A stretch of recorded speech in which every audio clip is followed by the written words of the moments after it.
Okay, here we go. So, first things first is move these gloves, is take off the the brake fluid reservoir, and I'm going to put on my helmet strap because it just feels strange wearing a helmet without it on. And so for that we need, this is actually a screwdriver from my toolkit, because I was too lazy to find a better one, but it fits perfect. So. And a couple things when you're doing this is to be aware of the color of the brake fluid that you're taking out. That'll give you an idea of how nasty it is. And so let's have a look at that. Some other advice I can give you is cookie sheet to hold all your stuff. Just don't use your mom's cookie sheet. Go get one. That it can be nasty or whatever, or not nasty, but cheap. That's the word. You can be cheap and whatnot. So don't worry about getting a super nice one. Okay, so you're going to take the cap off, set it aside. Not right there, but for the purpose of the video, it's going to be there. And then you want to clean off any crap that's on there. And you want to clean off the whole thing, but I mean, mine wasn't really dirty, so I didn't, because I wash my bike pretty often. And then take this off. Hopefully. There it goes. Put that in there. And this is like the rubber diaphragm thing that also needs to come out. And ooh. Oh, and it's already dripping everywhere. So, brake fluid, when it's new and working well, I don't really want to put that in the sun, should look like new synthetic oil. It should be sort of golden and like tan almost. And you don't want to let this really drip on anything because it's evidently super corrosive and nasty. And so what you're going to do now is sop up all the brake fluid that's in there as best you can.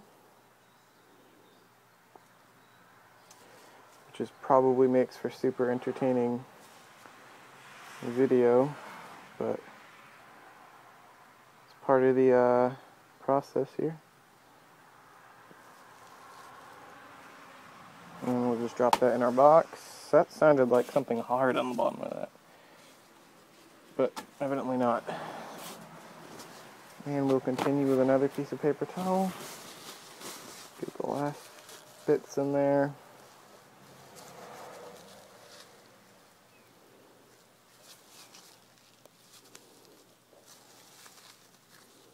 And look, we got more or less all of it out of there. So, good on us. Next, well, let's try to be as thorough as possible, I suppose, right? So next we have to get, actually I'm going to cover that back up. Oh no, I can't because I have to bleed it. I'll leave it. Alright, so next thing we're going to do is we have to get the brake fluid out of the old brake lines. And to do that, it's going to be messy. But what we're going to do is we're going to undo, this is called a banjo bolt. I have no idea why it's called that, but that's just what they're called. And so we're going to undo that, and brake fluid's going to come pouring out of there. Not pouring, but you know, there's going to be some leakage. And we're going to take this off, and then we're going to take this off, and then that will be all of the brake fluid out. And we'll start to rebuild that caliper. I haven't decided if I'm going to do both calipers on video for you, or just the one, but that's bigger than a 10, isn't it? Yeah, is it a 12? See, like, when you guys do this, you're going to have all this information that I'm not going to have. Like, exactly what size wrench you need, and you're not going to lose them like I did. There it is. Of course, that's a 14 on there. Where's the 12? This is like, welcome to the world of motorcycle maintenance, or any kind of maintenance. losing the shit you need. There it is. Of course, you just could be more organized than me, and then it wouldn't be a problem. But whatever, that's not important. We're here to talk about brakes, not my organizational skills. Alright, so what we're going to do is, I figure we can just leave this under here and we'll probably be all set.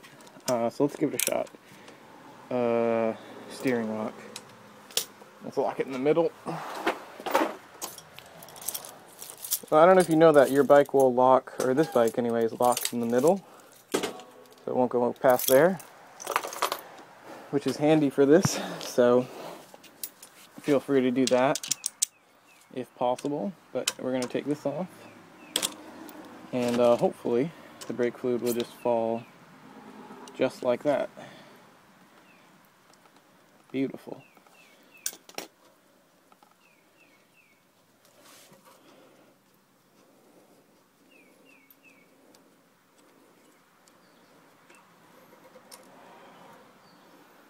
That really wasn't much brake fluid, but I have a feeling more is probably going to come out when we undo this one.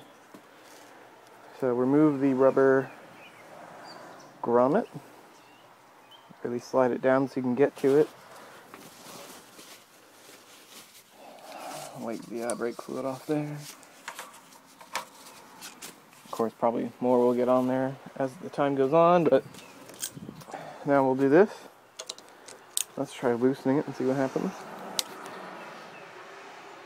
Oh, no, no more coming out, so we'll just loosen this by hand the rest of the way.